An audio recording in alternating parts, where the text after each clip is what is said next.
Guys, তো আজকে লোকনাথ পুজো উপলক্ষে আমার দিদা খিচুড়ি রান্না করছে। তো দিদা, সবাইদের একটু হাই বলে দাও ফ্রেন্ডসদের। Hi friends, hello. আজকে আমাদের বাড়িতে লোকনাথ পুজো আছে 19 জ্যৈষ্ঠ বুধবার। লোকনাথের উৎসব আছে। আজকে আমরা লোকনাথের পুজো করছি।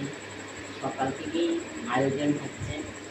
সকালবেলা হয়েছে ফলমূল, মিষ্টি, তারপরে সিদ্ধ ভাত, আমাদের সব সিদ্ধ দিয়ে, সব সবজি সিদ্ধ দিয়ে আমাদের লোকনাথকে ঘি দিয়ে সুন্দর লবণ দিয়ে দুপুরবেলা ভোগ দিতে হয়। সেটা হয়েছে। এখন বিকেলবেলা সঙ্গে সঙ্গে আবার আমরা একটু খিচুড়ি করবো। পায়েস করেছি, কাশ্মীরি আলুর দম, আর হলো 5 রকম ভাজা। 5 রকম ভাজার মধ্যে কি কি পড়ছে? পটল ভাজা, আলু ভাজা, কুমড়ো ভাজা, তারপরে আলু ভাজা, কুমড়ো ভাজা, পটল ভাজা, কাঁকরোল ভাজা, বেগুন ভাজা। বেগুন ভাজা, এগুলি সব 5 রকম ভাজা হয়েছে। এখন আমরা সন্ধ্যের সময় আবার লোকনাথ বাবাকে ভোগ দিয়ে সন্ধ্যা আরতি এগুলো করবো। প্রতি বছরই করে থাকি। আগে আরও বড় হতো, এখন শরীরে আর দিচ্ছি, বয়স হয়ে গেছে, শরীরেও আর পেরে উঠি না এখন।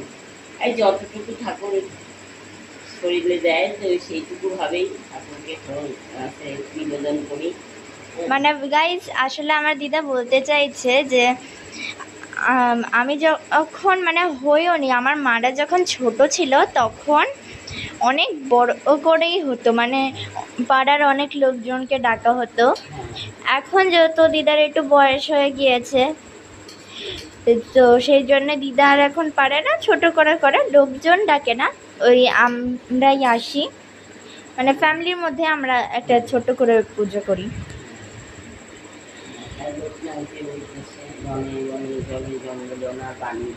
যেখানে যেমন বিপদে পড়লো ওনাকে ডাকি, সত্যি উনি রক্ষা করেন, সত্যি রক্ষা করে। আমি তো অনেক কিছু দিয়েছি, অনেক কিছু পেয়েছি। আমি লোকনাথ বাবা আজ থেকে না প্রায় 50 বছরের উপরে হয়ে গেছে আমি ওনার সেবা করি। আমাদের ঘরে লোকনাথ বাবা আছে, দেখাবে নাকি আমাদের বহু বছর ধরে পুজো। আগে আরো বড় বড় করে হতো, এখন সম্ভব হয়ে ওঠে না, শরীরে দেয় না, সাহায্য করার মতো কেউ নেই। একার পক্ষে খুব কষ্ট হয়ে যায়। যেটুকু পারি সেটুকু করি, ভগবান যেটুকু আশীর্বাদ করি সেটুকু করি, এইভাবেই চলছে। আচ্ছা।